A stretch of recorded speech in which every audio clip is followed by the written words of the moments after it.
주님께서 여러분과 함께 또한 사제의 영과 함께 요한이 전한 거룩한 복음입니다. 주님 영광 받으소서. 6장 37절에서 40절까지의 말씀입니다. 그때 예수께서 군중에게 말씀하셨다. 아버지께서 내게 맡기시는 사람은 누구나 나에게 올 것이며 나에게 오는 사람은 내가 결코 외면하지 않을 것이다. 나는 내 뜻을 이루려고 하늘에서 내려온 것이 아니라 나를 보내신 분의 뜻을 이루려고 왔다. 나를 보내신 분의 뜻은 내게 맡기는 사람을 하나도 잃지 않고 마지막 날에 모두 살리는 일이다. 그렇다.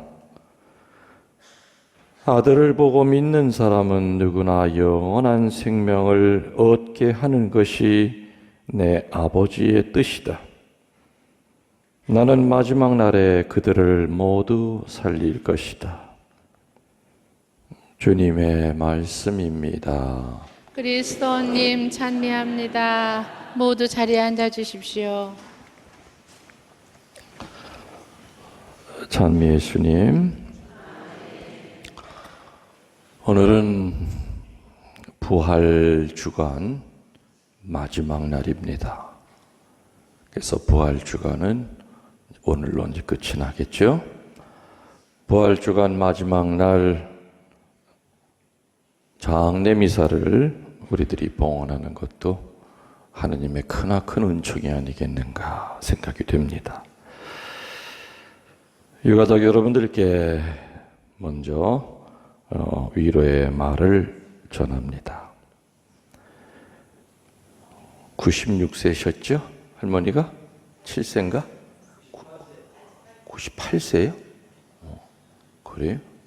나는 96세로 알고 있는데. 줄으셨다고. 원래 나이가 98세. 그럼 2년만 더 사셨으면 내가 잔치를 해드리는 건데. 참 안타깝네. 98세라고 하는 긴 세월을 사시다가 돌아가셨습니다. 긴 세월만큼 이루다 말할 수 없는 사연도 분명 많으셨겠죠.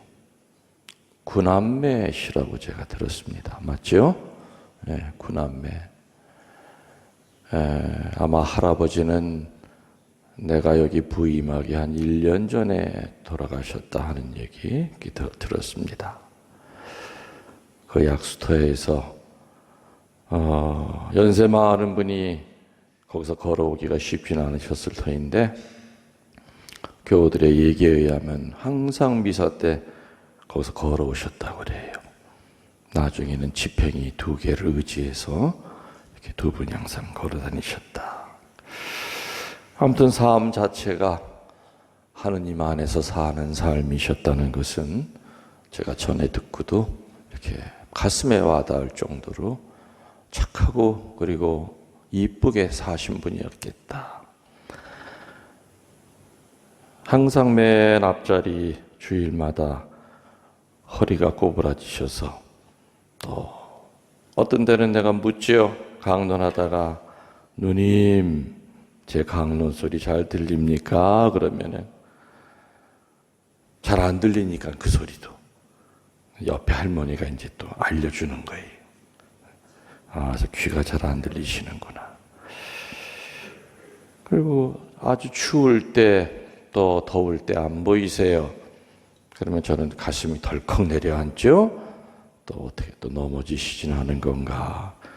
그래서 주변 분들한테 물어보면 조금 몸이 힘들어서 요즘 주의를 못 지키고 계시다. 그런 얘기를 제가 전해 들었습니다.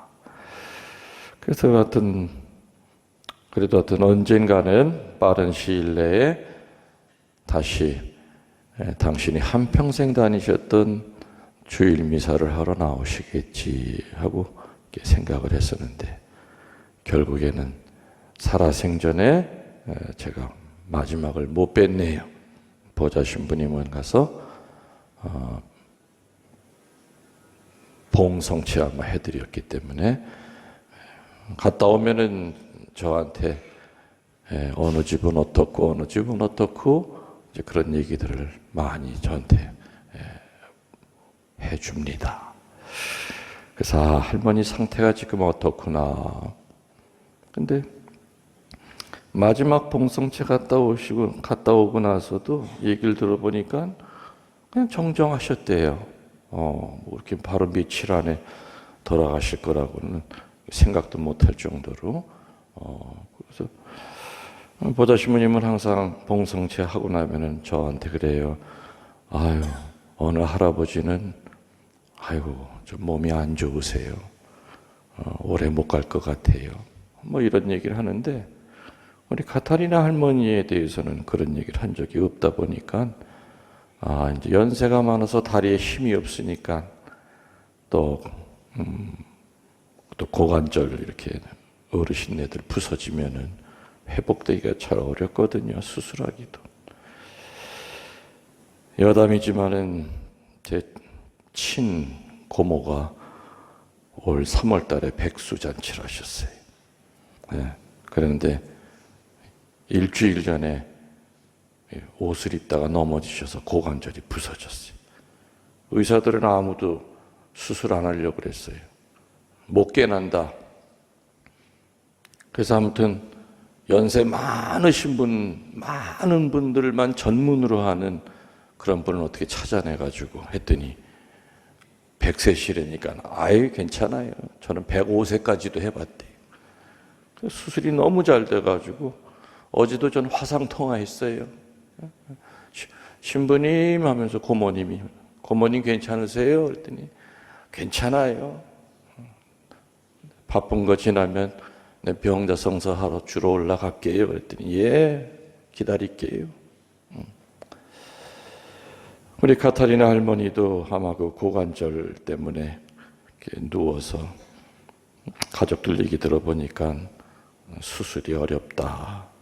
그래서 이렇게 연세 많으신 분들이 그런 것 때문에 넘어져서 이렇게 그 회복을 못하면은 모든 기능이 자꾸만 저하가 되니까 빨리 쉽게 돌아가시는 것 같아요. 아무튼 이제는 긴 여행을 마치시고 종착지에 도착하셔서 안식을 누리고 계십니다. 가톨릭에서는 성인들이 돌아가신 날 기일을 그분들의 축일로 정하고 있습니다.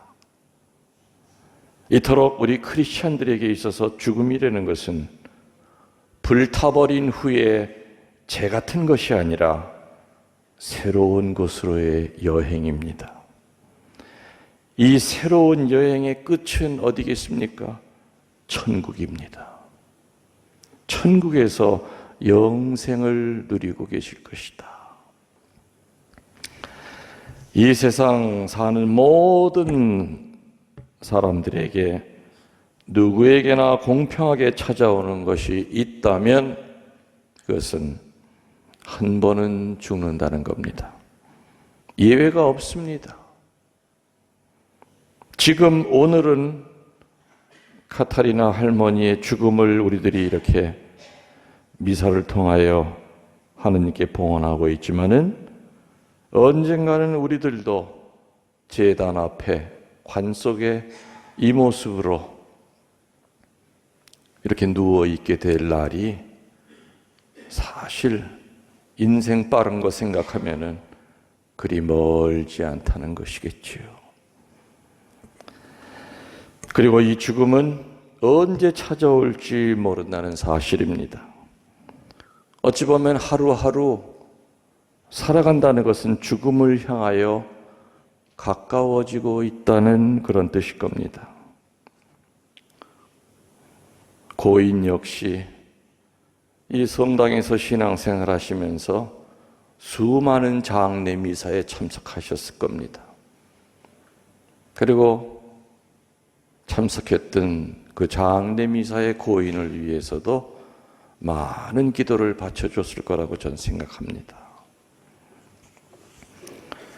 그래서 우리들이 드리는 이 미사는 분명히 의미가 있습니다. 첫 번째 의미는 돌아가신 고인을 위한 미사입니다.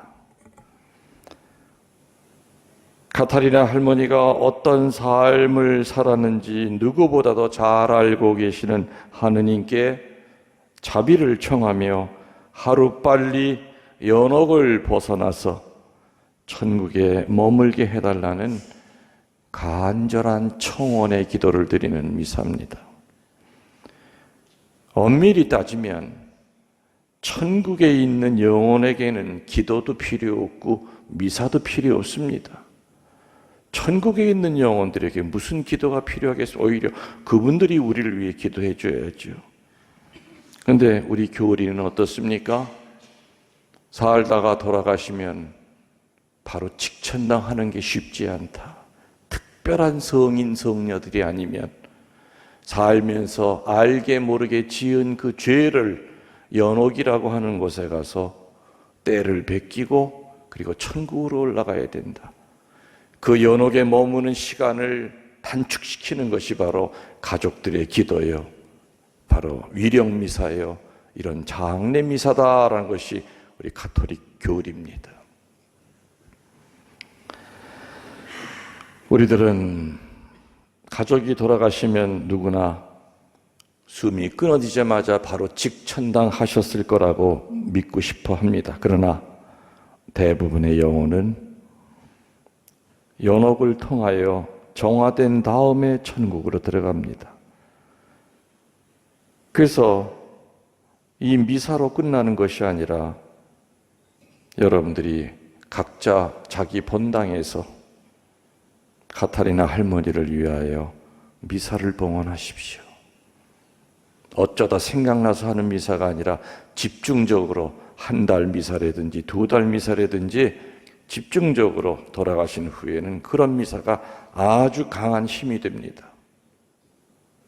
성인들의 전구와 이 미사 때 예수님의 그 전구로 하루빨리 천국으로 들어가실 수 있도록 천국으로 가신 분들은 옛날부터 전해오는 말이 있죠. 후손들에게 어떤 방법으로든지 표시를 하신대요. 꿈에 나타나실 수도 있고 아무튼 후손들이 어떤 방법으로든지 그 느낌이 온대요. 아, 우리 엄마 천국에 가 계시구나 하는 그런 느낌이 온다는 거죠. 물론 카타리나 할머니 평생을 하느님만을 바라보면서 올곧게 사신 분이라는 거 압니다. 그리고 어쩌면 바로 직천당 하셨을 수도 있어요. 그래도 만에 하나 연옥에 머물고 계시다면 이 기도가 엄청난 힘이 될 겁니다. 이 미사의 은혜가 엄청난 힘으로 위로가 될 겁니다. 두 번째로 이 미사의 의미는 여기 앉아 있는 상복을 입고 있는 가족들을 위한 미사입니다. 9분의 자식 가운데서 제가 어저께 연도 갔다가 잠깐 물 한 잔 마시면서 제 앞에 앉아 있는 가족분에게 제일 먼저 질문한 게 뭐냐? 9분이나 되십니까? 9분 다 신앙생활 하십니까? 라는 걸 제일 먼저 물었어요. 2분이 못 하신다고 그랬어요. 오늘 성사 보신 분들이 그 2분인지 잘 모르겠지만서도 어머니의 죽음을 앞에 두고 약속하셔야죠. 이제 다시 신앙생활 하겠다고. 돌아가신 다음에 묘지를 금덩어리로 치장하는 거 다 소용없습니다. 어머니가 더 하고 싶었던 신앙생활, 제가 그동안 여러 가지 세상 일 때문에 여러 가지 핑계 대면서 신앙 잊어버리고 살았는데 오늘 계기로 어머니 걱정하지 말고 눈 감으세요. 성당 열심히 나가겠습니다. 이 약속 드려야 됩니다. 쉬고 계신 분들 다 거룩한 세례명 하나씩 다 갖고 계시지 않겠습니까? 고인은 천국에서도 매일같이 자손들을 위해 묵주기도 하고 계실 겁니다. 성모님께 전거하고 계실 겁니다. 아마 살아계실 때도 9 손가락 가운데 2개 손가락이 좀 아파. 하느님을 향해 있질 않아. 이 아픈 2개 손가락 때문에 어머니는 얼마나 많은 기도를 바치셨을까. 쉬고 계신 자손들은 어머니 마음을 헤아리시고 오늘 이 자리에서 엄마 걱정하지 마시오. 얘네가 다시 성당 열심히 나갈게. 이거만큼 큰 효도가 어디 있겠는가. 살아생전에 아무리 효자 소리를 들어도 부모님 돌아가시면 불효자만 남게 되어 있는 겁니다. 잘한 건 하나도 생각이 안 납니다. 지금 이 순간에 어머니가 가장 듣고 싶어하는 말이 뭐고 내가 그동안 소홀히 했던 이 불효를 갚는 길이 무언가. 9 형제가 또 사위와 며느리들 그 후손들 많이 계시지 않습니까? 9분을 통해서 세상에 살고 계신 분들이 같은 신앙 안에 한 믿음으로 살아가는 것이 아니겠습니까? 가족 가운데 혹시 쉬고 있는 교우가 있다면 이번 장례를 계기로 다시 생활할 수 있도록 힘을 모아 기도하시기 바랍니다. 그리고 가지 많은 나무에 바람 잘 날 없다고 또 형제들이 많다 보면 알게 모르게 상처를 주고받을 수 있습니다. 서운한 것도 있을 수 있습니다. 그래서 이 장례 다 끝나기 전에 서운한 형제가 있다면 먼저 손 내미십시오. 내가 잘못했네. 엄마 앞에서 화해하는 거, 그리고 헤어질 때 편안한 마음으로 서로가 치유하는 마음으로 헤어지시기를 바랍니다. 98년 동안 100년 가까이 살다 돌아가신 고인에게 베푸셨던 하느님의 은혜에 감사드리며 이 미사를 계속 봉헌합시다. 아멘. 모두 일어서 주십시오.